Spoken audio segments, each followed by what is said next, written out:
আজকে কি রান্না করব আগে থেকে কিছুই আমার সেট করা ছিল না। হঠাৎ করে বলল ছেলেরা ম্যাগি খাবো, ওদেরকে ম্যাগি করে দিলাম। আর ঘরে কিছুটা ছিল চাল আর মুগের ডাল, আগের দিন লক্ষ্মী পুজোতে লাগে সেটা দিয়ে করেছিলাম খিচুড়ি। এই দিয়ে খাওয়া দাওয়া সেরে আজ তো বৃহস্পতিবার, স্নান পুজো করে নিয়েছিলাম। তারপরে ভাবলাম যে কি রান্না করা যায়। তারপরে হঠাৎ করে কিন্তু বিরিয়ানির প্রস্তুতিটা মাথায় এলো।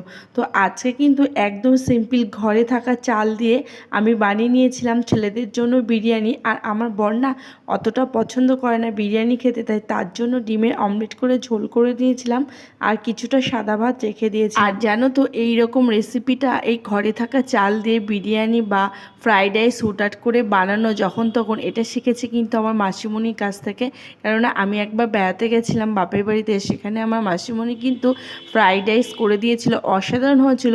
হয়তো চালটা একটু সরু, ও সরুর থেকে একটু মোটা হয় কিন্তু খেতে খুব টেস্ট হয়। তার জন্য কিন্তু ওদের বায়না রাখতে আজকে বানিয়ে নিয়েছিলাম বিরিয়ানি। আর এখানে স্যালাড কেটে নিয়েছিলাম আর খুব তাড়াতাড়ি হয়েছিল। কাটাকুটি রান্নাবান্না করতে খুব একটা দেরি নেই, শুধু পেঁয়াজ বেরেস্তাটাই করেছিলাম।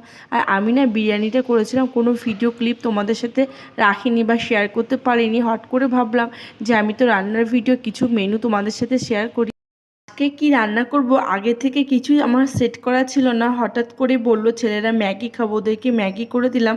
আর ঘরে কিছুটা ছিল চাল আর মুগের ডাল, আগের দিন লক্ষ্মী পুজোতে লাগে সেটা দিয়ে করেছিলাম খিচুড়ি। এই দিয়ে খাওয়া দাওয়া সেরে আজ তো বৃহস্পতিবার, স্নান পুজো করে নিয়েছিলাম। তারপরে ভাবলাম যে কি রান্না করা যায়। তারপরে হঠাৎ করে কিন্তু বিরিয়ানির প্রস্তুতিটা মাথায় এলো।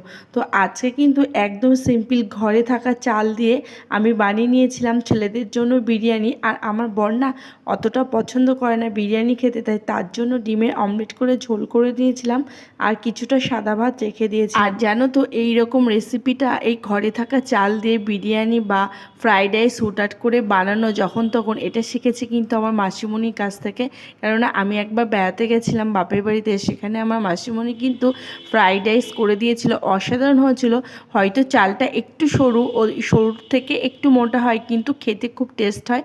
তার জন্য কিন্তু ওদের বায়না রাখতে আজকে বানিয়ে নিয়েছিলাম বিরিয়ানি। আর এখানে স্যালাড কেটে নিয়েছিলাম আর খুব তাড়াতাড়ি হয়েছিল।